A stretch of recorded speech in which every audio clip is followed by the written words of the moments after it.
আল্লাহর কাছে যাচ্ছি, আল্লাহর ঘরের সামনে যাচ্ছি। আর আমি তো বলছিলাম লাব্বাইক আল্লাহুম্মা লাব্বাইক, হে আল্লাহ, যেভাবে উপস্থিত হওয়া দরকার তোমার ঘরে আমি ওইভাবে কি হয়েছি, উপস্থিত হয়েছি।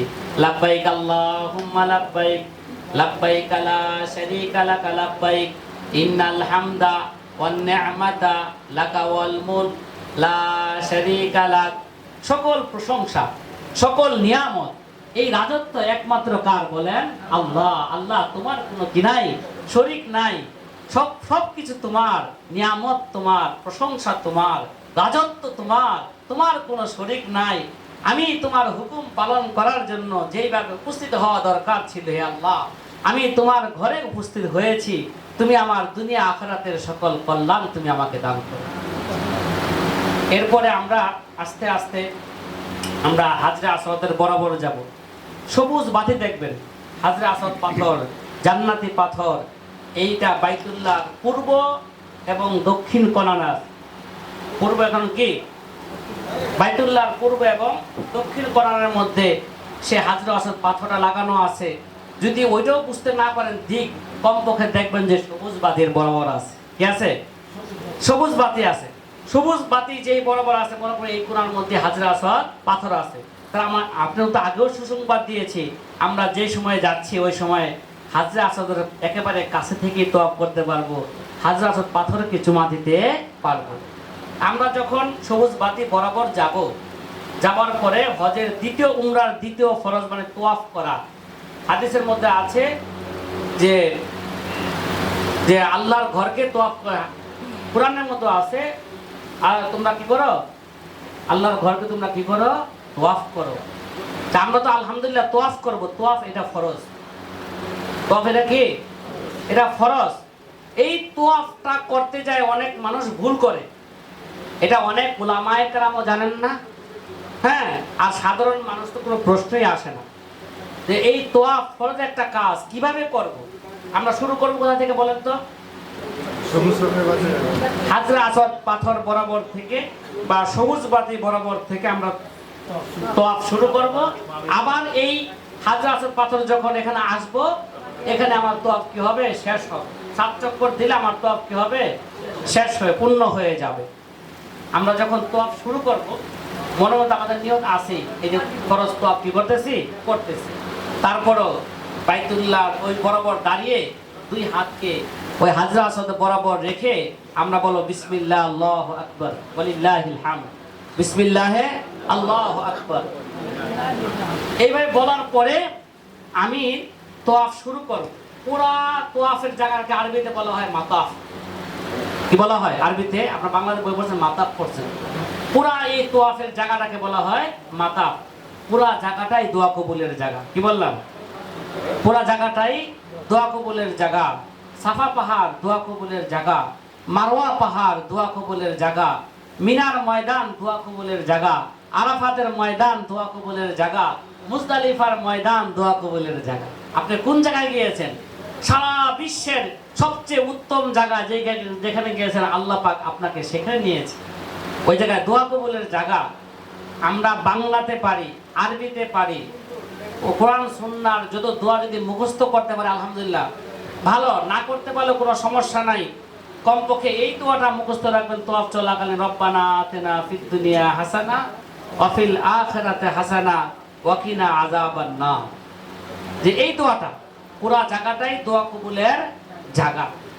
আমি বলি যখন নাকি আমরা হাজরে আসওয়াদ থেকে সবুজ বাতির থেকে যখন তওয়াফ শুরু করব, এখান থেকে আমি দোয়ার কাজ কি করব, শুরু করব।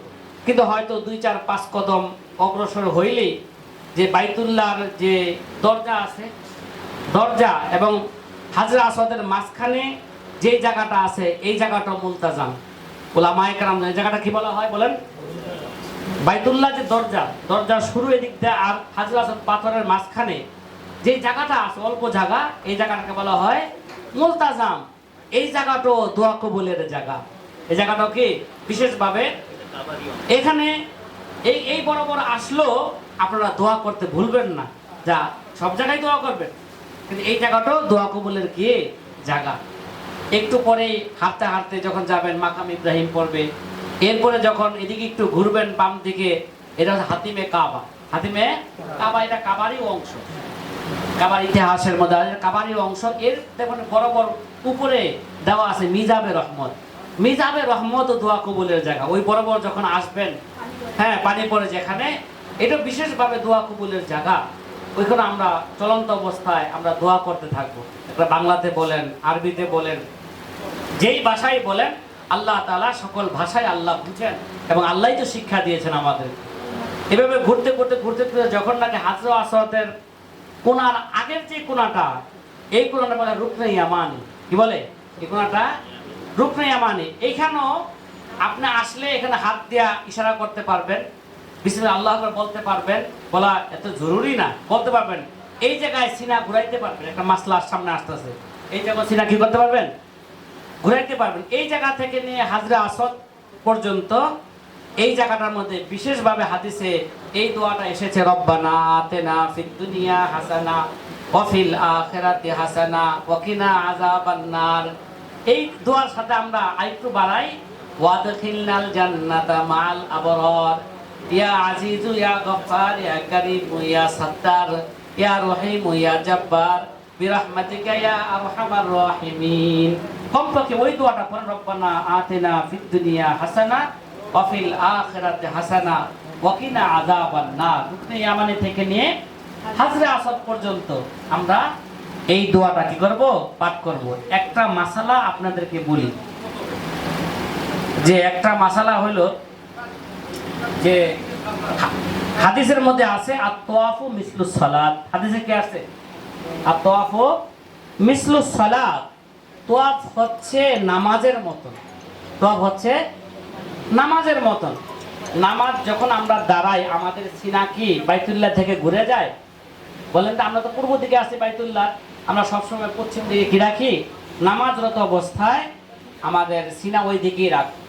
তাহলে তাওয়াফ চলাকালীনও আমাদের সিনা আমরা যেই দিকে হাঁটবো সামনের দিকে ওই দিকে থাকবে, ডানও ঘুরবে না বামও ঘুরবে না। কি বললাম? অনেকে আমরা একেবারে প্রথমে যায়া আবেগের বেশি আবেগ দেখায় যায়, তাওয়াফ চলাকালীনই বাইতুল্লাহকে ধরতে যায়। মাসলাগত নিষেধ। কেন? বাইতুল্লাহর মধ্যে অনেক সময় আতর লাগানো থাকে।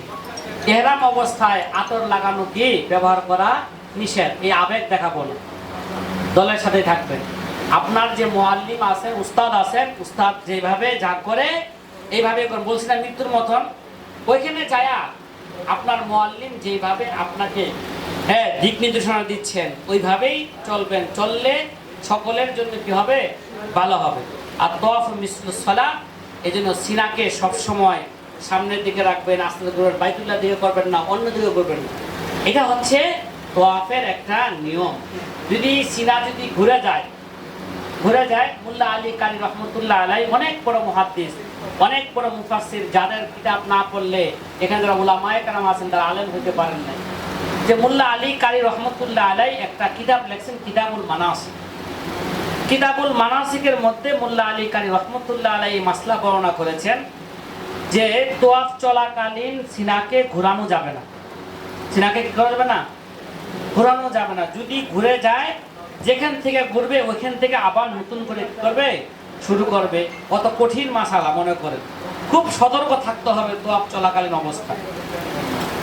যে একটা ঘটনা বলি, মোল্লা আলী কারি রহমতুল্লাহ আলাই যখন নাকি এই কিতাবটা লিখেছেন কিতাবুল মানাসিক, তখন তিনি হজ করেন নাই।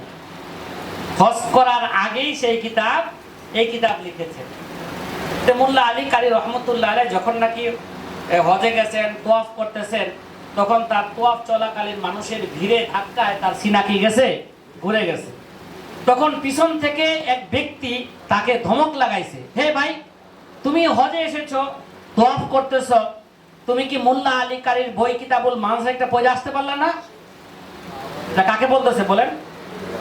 মোল্লা আলী কারি রহমতুল্লাহ নিজে তাকেই বলতেছেন যে কিতাব লেখছেন। অথচ এটার কারণ হচ্ছে মোল্লা আলী কারির হজ করার আগে অভিজ্ঞ ছিল না। কিতাব লেখা এক জিনিস, আর প্র্যাকটিক্যাল হজ উমরা পালন করেন হচ্ছে কি আরেক জিনিস। ওই পিছনের যে লোকটা ছিল অশিক্ষিত মূর্খ, কিন্তু উলামায়ে কেরাম থেকে মাসলা শিখছে। ওইভাবে সে অভিজ্ঞ ব্যক্তিদের সাথে হজ উমরা পালন করছে, এই জন্য পিছন থেকে মোল্লা আলী কারি রহমতুল্লাহ আলাইকে ধমক লাগাইছেন যে ভাই তুমি কি এই কিতাবটা পড়ে আসতে পারলে না হজ করার আগে, কিতাবুল মানাসিকটা মোল্লা আলী কারির।